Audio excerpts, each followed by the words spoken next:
sisi na serikali hii tukiongozwa na Mheshimiwa Rais tunaheshimu kanisa. 99.9 ya makanisa ya Kenya hapa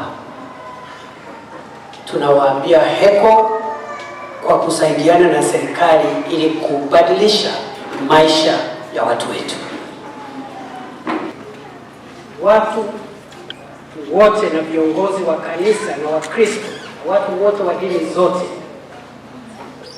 ambazo ni dini ambazo zinahubiri neno la Mungu na ni dini za kusaidia watu waishi maisha bora, tunaomba msaada wenu ili tupigane na wahalifu, wakora na magaidi wachache ambao wamejificha ndani ya kanisa wakitumia neno la Mungu kuleta maafa na vifo kama vile tumepata pale Shakahola.